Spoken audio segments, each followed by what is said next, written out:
राधे राधे। भगवान श्री कृष्ण कहते हैं कि कर्मों का फल सभी को भुगतना होता है, चाहे फिर वो राजा हो या रंक।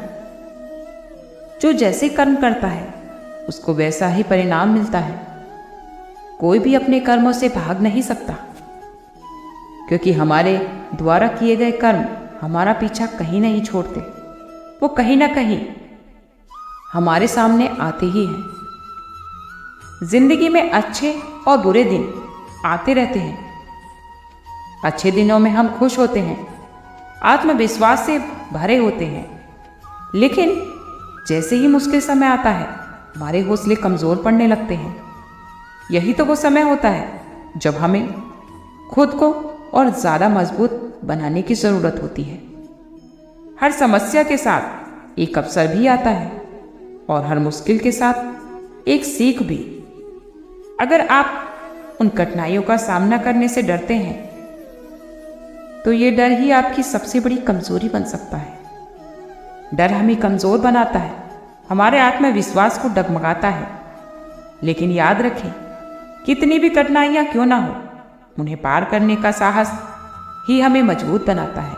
भगवान श्री कृष्ण ने गीता में कहा है, कर्म किए जा, फल की चिंता मत कर। हमें अपने कर्मों पर ध्यान देना चाहिए, क्योंकि हमारा भाग्य हमारे कर्मों के द्वारा ही लिखा जाता है। जैसे इंसान कर्म करता है उसको वैसे ही भुगतना पड़ता है, चाहे फिर वो अच्छा हो या फिर बुरा। भगवान श्री कृष्ण कहते हैं, यदि तुम अच्छे मन से भगवान कृष्ण कहते हैं यदि तुम सच्चे मन से अपना काम करते रहोगे तो एक दिन उसका फल भी तुम्हें अवश्य ही मिलेगा। हर इंसान के जीवन के आधार पर ही उसके कर्मों का फल निर्धारित होता है। क्या हमारे कर्म जन्म से लेकर मरण तक चलते हैं? गीता में भगवान श्री कृष्ण ने अर्जुन को यही बात समझाई थी कि लोगों को उनके कर्मों का फल हमेशा ही मिलता है। आपने ये बात भी महसूस की होगी कि जो लोग अच्छे कर्म करते हैं वो हमेशा परेशान रहते हैं, और जो लोग बुरे कर्म करते हैं वो सदा खुश रहते हैं। हमेशा अच्छे कर्म करने वाले लोग ही परेशान क्यों रहते हैं, और जीवन की हर परीक्षा उन्हें ही क्यों देनी पड़ती है? जबकि जो लोग अधर्म को अपनाते हैं वो हमेशा ही खुश रहते हैं और अपनी जिंदगी का आनंद लेते हैं। अगर ये सवाल आपके मन में भी आता है तो आज हम इसका जवाब आपको जरूर देंगे, एक कहानी के माध्यम से। बहुत समय पहले एक विशाल राज्य पर महाराज विक्रम नामक एक प्रसिद्ध और न्यायप्रिय राजा शासन करते थे। उनके राज्य में प्रजा सुखी थी और चारों ओर शांति और समृद्धि फैली हुई थी। एक दिन दरबार में एक अजीब सा मामला आया जिसने महाराज को अचंभित कर दिया। दरबार में एक वृद्ध किसान आया। उसकी आंखों में दुख का सागर था। उसने महाराज के चरणों में झुकते हुए कहा, महाराज, कृपा करके मुझे न्याय दिलाए।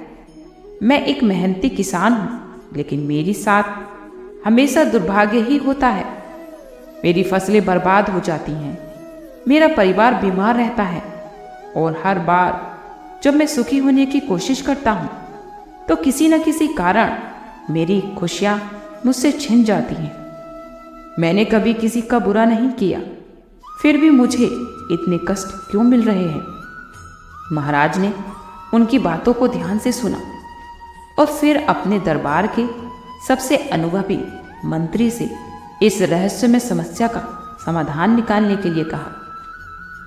मंत्री ने कहा, महाराज, ऐसा प्रतीत होता है कि इस किसान के कष्टों का संबंध उसके पिछले जन्म के कर्मों से है।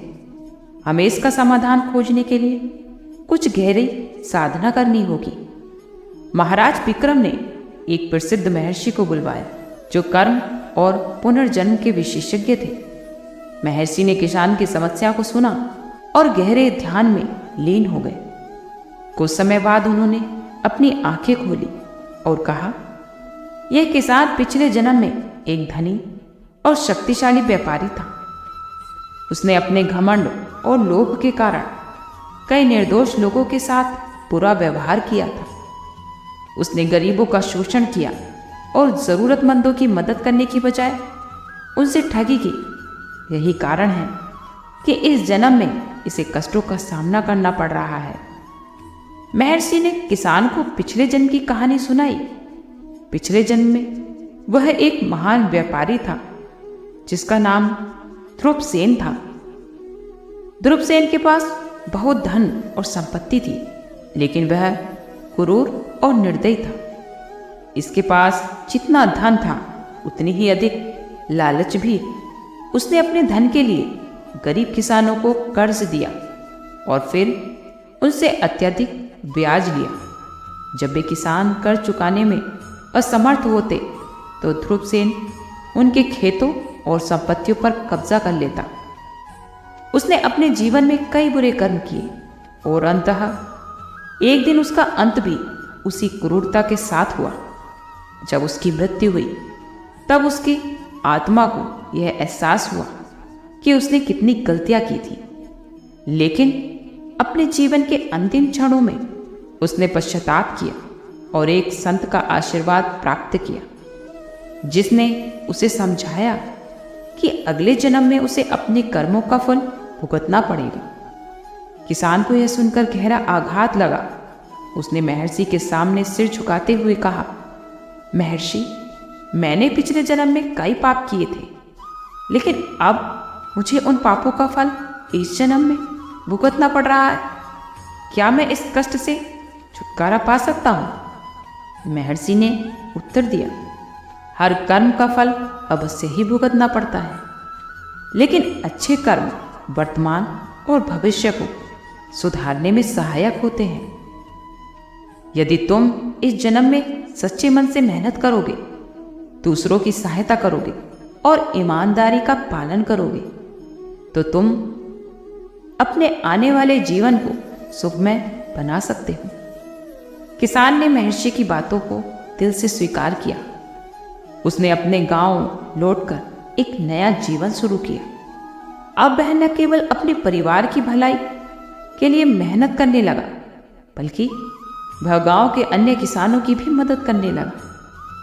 उसने गरीबों की सहायता की, अपने खेतों में काम करने वालों के साथ न्यायपूर्ण व्यवहार किया और हर व्यक्ति के साथ सम्मानपूर्वक पेश आया। धीरे धीरे उनकी मेहनत रंग लाई।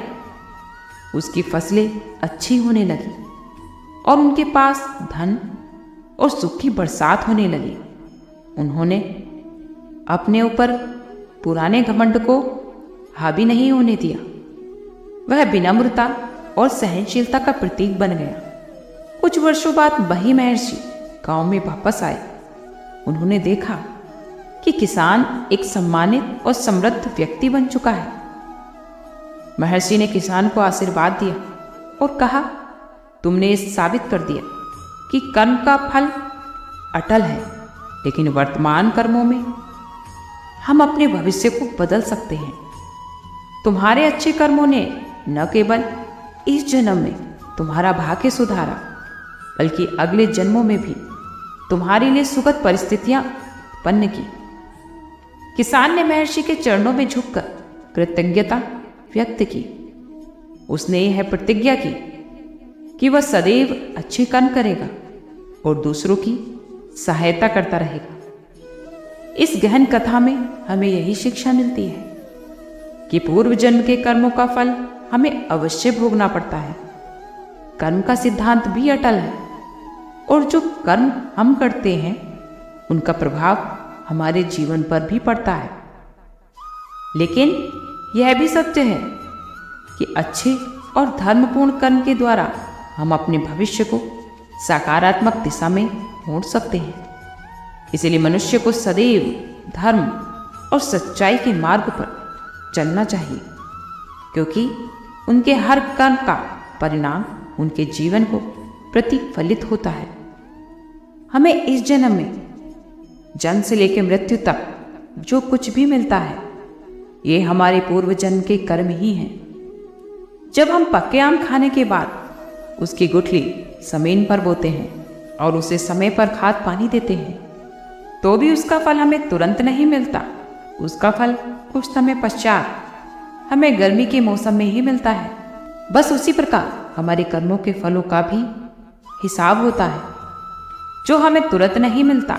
अगर हम किसी को दुख देते हैं तो उस दुख का हिसाब हमें भी 3-4 गुना अधिक ही मिलता है, चक्रवर्ती ब्याज जैसे। और वही अगर पूर्व जन्म में हमने किसी को सुख दिया है तो वो भी हमें इस जन्म में 3-4 गुना होकर ही मिलता है।